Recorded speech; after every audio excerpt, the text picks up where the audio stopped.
અમારી સમ્રાટ સમાચાર ચેનલ સબસ્ક્રાઇબ કરો, લાઈક કરો, કોમેન્ટ કરો અને જોતા રહો પળે પળના દરેક પ્રકારના સમાચારો। તળાજા તાલુકાના પ્રતાપપરા ગામે એટલે કે ધારાસભ્યના ગામમાં દેશી દારૂનું ખુલ્લેઆમ વેચાણ થતું હોવાથી દાઠા પોલીસ મથક ખાતે રજૂઆત કરવામાં આવી।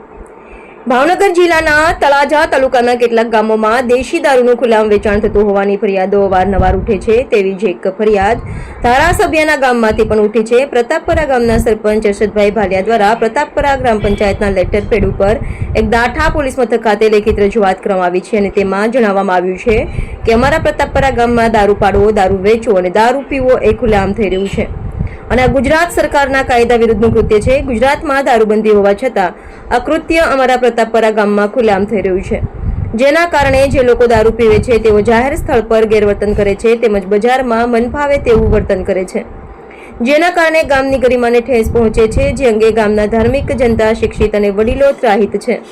આ બાબતે દાઠા પોલીસમાં લેખિત રજૂઆત કરવામાં આવી છે। જો કે આ બાબતે અમારા દ્વારા પ્રતાપપરા ગામના સરપંચ હર્ષદભાઈ ભાલિયાનો ટેલિફોનિક રીતે સંપર્ક કરતા તેઓએ સમર્થન આપ્યું હતું કે ખરેખર પ્રતાપપરા ગામમાં ખુલ્લેઆમ દેશી દારૂનું વેચાણ થઈ રહ્યું છે અને બાબતે દાઠા પોલીસ મથક ખાતે લેખિત રજૂઆત કરી છે, જેથી પોલીસ દ્વારા તાત્કાલિકના ધોરણે કાર્યવાહી કરવામાં આવે અથવા તો યોગ્ય સમયે દારૂ બંધ નહીં કરવામાં આવે અને રજૂઆતને ધ્યાને લેવામાં નહીં આવે તો જિલ્લા પોલીસ વડાને પણ રજૂઆત કરવામાં આવશે તેમ તેઓએ ઉમેર્યું હતું। જો કે આ બાબતે ધારાસભ્યને રજૂઆત ન કરેલ હોવાનું જાણવા મળ્યું હતું।